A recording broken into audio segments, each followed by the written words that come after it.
This week on Supercars Torque, Broc Feeney says, "Stuff you, I'm winning the Triple Crown the old-fashioned way."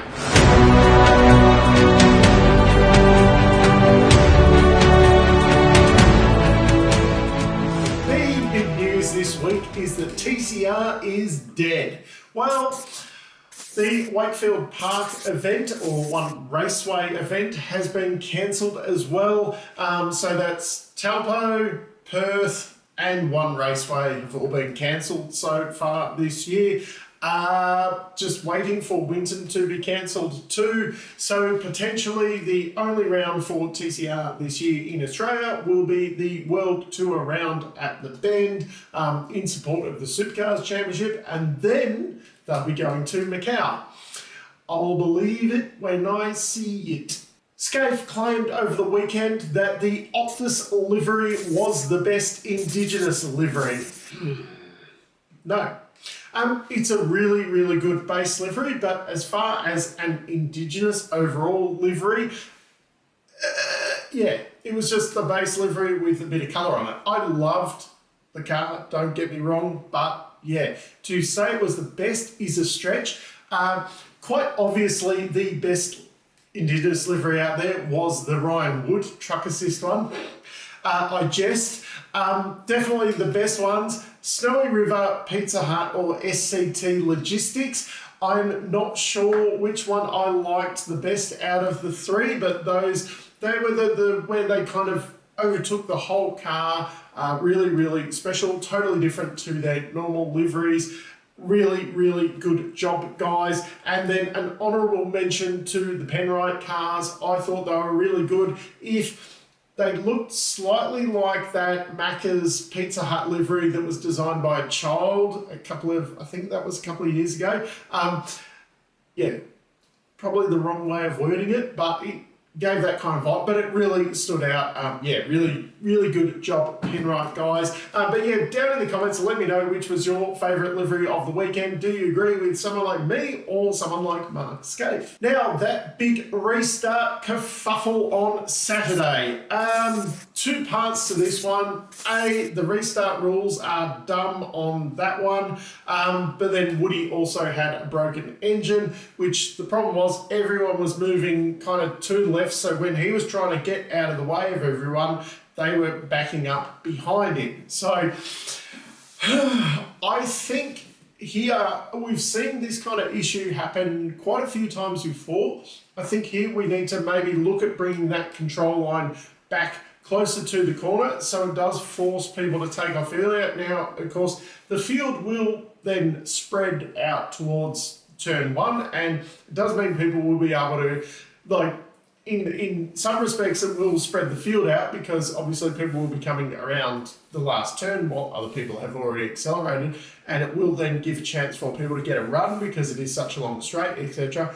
But I think with those little deficiencies, it means that we don't have something like what happened on the weekend. You will have more of where someone takes up and you don't have that kind of snaking. And if there is an issue like what Woody had, he will be able to pull over and get out of the way a lot easier. Yeah, I think this kind of issue here has happened a few times before. It is more a Darwin specific thing. So I think we should be a little bit more flexible and say, right, in Darwin on a safety car restart, the control line is this line. It's not the line where it normally is, to stop some of that problem. The other issue I had with all of this was how long did it take for the safety car to come out? Yeah, we'd love to call the safety car to bunch the field back up and all that, and safety cars breed safety cars, kind of. Anyway, it was clearly like Jack LeBock's car was trashed. Ryan Wood had stopped as well with an issue. At first, we all thought Ryan Wood was involved in that accident somehow, and his car was broken as well. It was probably about 3/4 of the lap before the safety car was called, which meant then that there was all that kerfuffle at turn 3. Yes, I'm going to call it turn 3 because I think on the thing they call it about turn 17, the way they do a track map and whatever. To me, it's turn 3. Anyway, yeah, Stanaway got crashed into and his car was all damaged when really we should have been under yellow flag conditions because it was clear as mud that, we were going to have a yellow flag because Jack Broc was going nowhere. There was also an issue in race 2 where, what have I got? Randall pushes Courtney into Davison, who then spun Reynolds at the hairpin with 3 laps to go. It took like a whole lap. Like Reynolds was stopped there for like a whole lap. I think the whole field drove around past him before we called the safety car on that one. Now, it does suck. That meant that the race finished under safety car. But once again, why did it take so long? The other talking point for me over the weekend, the Brodie penalty for the bump and run on Matty Payne. I thought this one was really stiff considering some of the other things that people have got away with this year. Yeah, why are we calling that one when some of the other stuff? Down in the comments, let me know what your thoughts on that was. But when I first watched it and then second watched it, I thought, why aren't we even talking about penalty here? And then he got a penalty and I was a bit perplexed on that one. Now, to answer my questions I had before the weekend, first up, will Golding show up? No, didn't. Premier didn't really show up. Can Broc stay on top of Will? Comprehensively. Will who? Who will be the lead Mustang? Well, Matt Payne. He's going to be second in the championship by the end of the next round. Will Matt Stone Racing fight for wins? No. Nope. And will Eris keep the wooden spoon? No. And they actually jumped the BJRB team as well. And that was with Jack Broc not finishing a race and supposedly having a bent car. Now, for my traditional run through the field, I will be kind of marking the liveries for the weekend as well here, rather than, going through them all with a special segment. Also, behind me on the screen, Ian Fairley, one of my fans, he was on the ground on the weekend, bit of an amateur photographer, taking these photos. Some of them are brilliant, so I'll scroll through them in the background here. Enjoy them. So kicking it off first, we have the wild card, Ryland Gray. Car looked really good. I was happy with that livery. Tickford actually, after I kind of called them out last week, I suppose. They did a good look, really good job on all the cars. They're not too much on TV, which is probably a good thing for Ryland. It meant that he wasn't causing a lot of incidents or anything. Did get some TV time outbreaking Aaron Cameron into turn 1 in race 3. Come from nowhere and great move, and then overshot the corner by a long way. The results weren't anything too exciting, but he did kind of move forward in qualifying each race, out qualifying some of the regulars and that. And then he was, his results seem to be improving over the weekend. I think it's going to be really interesting to see how these guys go in the Enduros together. I think they're going to upset a few of the normal cars that are out there all season. Blanchards, as discussed before, the Snowy River car was one of the absolute standouts of the field, and the Cool Drive car didn't disappoint either. They really embraced it and did a great job on both cars. As for results over the weekend, well, they're back to last in the Teams Championship, but they are actually catching the BJRB team. Of course, that was a bit helped by Jackson Evans not scoring any points over the weekend, but they're actually looking competitive. Not race-winning competitive, but they're actually fighting with other cars rather than a few rounds ago where they were, kind of in no man's land well off the back row. The BJRB team, as I said, are 2 of the 3 standout cars for me. I'm not sure if I like the Pizza Hut or the SCT Logistics car the most. I really like that Jackson Evans had a big part to play with his car and some of his heritage and all that. Really, really good story on that one. Too bad he got taken out of turn 1 on race 1, and that car was cactus for the rest of the weekends. 0 points for him, not great, especially because they were, they had a pretty reasonable weekend. Obviously, Macca made the shootout on Sunday, second in that qualifying session, although then he didn't back it up in the shootout. actually getting in there. Unfortunately, in the race, he did drop back to 14th place, kind of got shuffled off in that first corner, kind of skirmish, did a bit of grass cutting, and he was fighting back from that. But at least showing pace, and that might shut a lot of people up about how bad he is and all that kind of stuff. We like you around here, Macca. I do. I mean, we probably need to shuffle on some guys and bring in some young blood each year and all that. But yeah, I like seeing Macca out there. Anyway, it would have been interesting to see if Evans would have had that same kind of speed and found himself in the top 10 shootout as well had he been partaking in the rest of the weekend. Erebus, they jumped 2 positions in the Teams Championship this weekend. Both cars look good, nothing spectacular, but good. The Koopa Murray car, probably a little bit disappointing. When you have no sponsors, you can really go all out on it. It looked okay, but I suppose without sponsors paying for it, you want to spend a heap of money on it. Results on the weekend, as I said, they jumped from 12th to 10th in the Teams Championship, which is very good, especially considering Broc had to sit out a race after getting destroyed during race 1. And then, depending on which mood Barry Ryan was in, he said that car was perfectly straight, or it's basically going straight in the bin after this weekend because it is totally destroyed.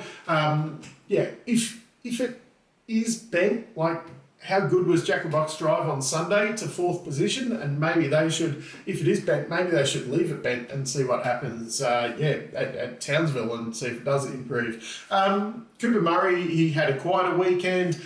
Maybe that was because the TV was ignoring him. He did get spun by Reynolds in the second race on Saturday, and Reynolds got a 15-second time penalty for it, so it was obviously a pretty egregious one. But we didn't see it, so we don't know what happened. Premier Air, the team that probably put the least amount of effort into their Indigenous livery had a really nothing weekend overall too. Golding was 16th, 16th and 17th. Richie was 22nd, did not finish, and 18th. Team 18, they didn't put the least amount of effort into their liveries, but you really needed to, squint to see that it was a special livery. Triple Eight are always the ones complaining that they are the most fined team in pit lane, but maybe it is a GM homologation team thing because, Team 18 have put their hands up and said, hey, fine me. They got a couple of fines over the weekend for little procedural things, and maybe it's because they're the GM homologation team now. Anton seemed to have qualifying speed over the weekend, but then kind of went backwards in the races. Reynolds just middle of the road all weekend. Got himself involved in some incidents like, spinning Koopa Murray and getting a 15-second penalty. Once again, these are supposed to be the guys taking over from Triple Eight, and it's not going to happen next year. Matt Stone Racing. Okay, saw the liveries in Perth, and like their results over the weekend, they were just middle of the road, really. Like, they're not a bad livery, but they weren't a standout. The results weren't bad over the weekend, but they weren't a standout.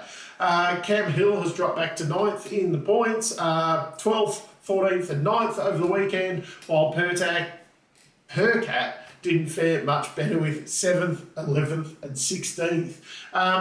A lot more is expected of these guys now. Might be a bit of a stretch for Hill to hold on to his top 10 position with guys like Woody kind of knocking on the door. I don't think Percat is going to get himself into the playoffs at the moment. It's going to take something pretty special for him to catch up. And whether Hill holds on or not now, a big question. There was a glimmer of hope with Cam Hill on Sunday.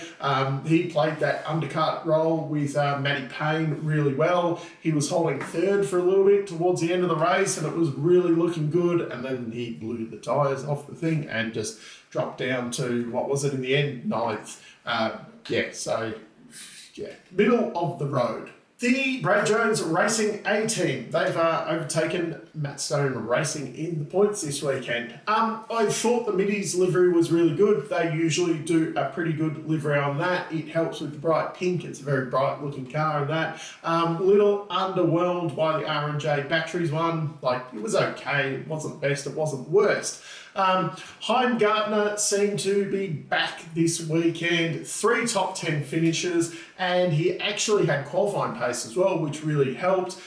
He did, he raced forward in all of the races too, but starting more towards, Sunday, the first race, he was 22nd, I think, and then raced up. But in the next 2 races, starting more towards the front and then moving forward meant that he got really good results over the weekend. Forward, very impressive at home too. 3 top 10 finishes as well. Just a really overall, with the whole BJR team, take away Evans getting destroyed, but overall, that was a really impressive weekend for the team overall. Dick Johnson Racing didn't even have to change the logos on the cars, so that says how much they did with their liveries. Okay, I have a theory. Remember last year, Brodie's results were really ho-hum when he came back with Erebus, and then at Sandown, came out swinging, and they were super quick. I've got a gut feel at the moment. They know they're pretty solid in the top 10 there. They're pretty confident they're going to be in the finals. I think they're learning, and they're going to come out swinging at the bend and going to go and win Bathurst again. Then he'll be in the playoffs, and then he can, we saw what he did in the back end of last year. That's my theory anyway. I hope it's true, because if not, it's disappointing. As for Will Davison, I love him. He is one of my favourites, but look at what Kai Allen achieved over the weekend. I mean, really, can you tell me they made the right decision to let Kai Allen go and keep Will Davison on for another year or 2 when you're just looking at it right now? Walkinshaw and Drey United, as discussed, cars look really good, but they're starting off a really good base. They weren't, it was pretty similar to their normal livery. So, it's a tick, but is it a high tick? Anyway, for the weekend, Woody dropped out of the top 10 in points, not helped by having an engine failure and a DNF on Saturday. He did start up the front in that race, so case of what might have been. He did finish 9th and 8th in the other 2 races, so overall, not that bad. I've got confidence he'll get himself back into the top 10. He should be fine. He's going from strength to strength. The problem is Chaz Mostert. It's just 1 minute he's in the top 10 in qualifying, then he's 23rd on the grid. And that's Saturday, just between the sessions. The clutch failure on Sunday did not help. He was in the top 10. I think it was 10th he was starting from, but then had to start from the pits. He did race back up to 12th, but he shouldn't be having to race back, and he should just be starting up front, racing up front and challenging for championships. Instead, he's in the top 10. He'll be fine. He'll be in the play. But a result like, say they go to the Gold Coast and he qualifies 22nd in that first race, he's out of the championship there and then, basically. It's done like that this year. Grove Racing. Well, the cars. They would have been my 4th and 5th favourite cars for the weekend, as discussed earlier. Brilliant job. They looked really good. They stood out from the crowd. Now, results. They're going to be second in the championship before the end of the sprint season, possibly even after Townsville. They have a rookie in the team, and they're going to be second in the championship. We've been saying for years, Tickford's kind of struggled because Randall's been getting up to speed. WAU struggled last year because they had a rookie. Groves, they're going to be second in the championship in a minute, and they have a rookie in the team. Okay, Payne, 3rd, 8th, 3rd for the weekend. Kai Allen, 11th, 3rd, 2nd for the weekend. Yeah, they're just going from strength to strength. They're getting better and better. They don't mind having a bit of a crack at strategy, even if the qualifying isn't perfect. Yeah, they'll have a crack at strategy. They'll get in there.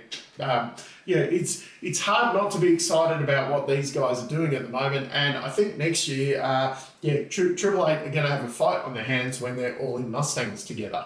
Tickford, as for the liveries, they put in a lot more effort than previous years. Definitely not the best out there, but very, very far from the worst. I did really like the Castrol one out of the two. I thought they did a really good job on that one. Now, I know the finals are a different beast this year, but after a weekend like that, well, you can really kiss a top 4 berth goodbye. Much like WAU, it's only going to take one bad race at the Gold Coast and you are out. I mean, the wheel actually fell off on Sunday. And finally, Triple Eight. The livery was a usual Triple Eight. You can't complain, but it's not the best out there. It's not the worst. It's a nice livery, and yeah, it is what it is. As for the results of the weekend, it's a tale of two halves. Feeney, I'm very disappointed. You were only third in the Sunday morning qualifying session. It took until the shootout for you to put the car on pole. It's like 1-1-1-1-1-1-1 in his results over the weekend. They said before the event, it's hard to win the Triple Crown. The only person to actually have done it is Scott McLaughlin. So what we're going to do is the highest point scorer over the weekend, they'll win the Triple Crown. Feeney, stuff you, I'm going to go and win all 3 races. I'm not going to Jamie Whincup myself to this Triple Crown. I'm going to Scott McLaughlin it. It was like watching a Scott McLaughlin or Shane Van Gisbergen or, going back in the day, Scaife or Ambrose or something like that, just fucking domination of the weekend. I'm very surprised. As I've said earlier in the year, I thought Will Brown was just going to go from strength to strength and he was going to drive Feeney into... Feeney's turned this around and Will Brown. Now... 8th, 7th and 5th. Pretty good results over the weekend. But, as I said, Feeney destroyed everyone over the weekend. So, you are the current champion and you're kind of picking up the scraps. This is Triple Eight. This is an Erebus where you can, a 5th. Good job, buddy. This is Triple Eight where, it's if your teammate's first, you've got to be second. So, they're going to pull the car apart between now and Townsville to see if there's anything wrong with it. For his sakes, hopefully there is, and they get his year back on track. Because at the moment, Payne will overtake him probably in Townsville. Obviously everyone else has got issues, so West is going to finish his 3rd. But you're not going to fight for the championship with results like that. Feeney's just going to walk away with it. So that's my Darwin review. Let me know down in the comments what you thought of the racing over the weekend. Overall, I was pretty happy with it. There was a couple of bits in the races where there was lulls, especially on the longer race on Sunday. But you take away the Feeney just walking away with everything, and it probably wasn't too bad a racing over the weekend. Maybe previously where we've needed to say get rid of Scott McLaughlin or Shane Van Gisbergen out of the field, maybe we need to let Feeney sit out of Darwin and just let all the other players play in the game. But anyway, until next time, I'm still Dave and I'll catch you later.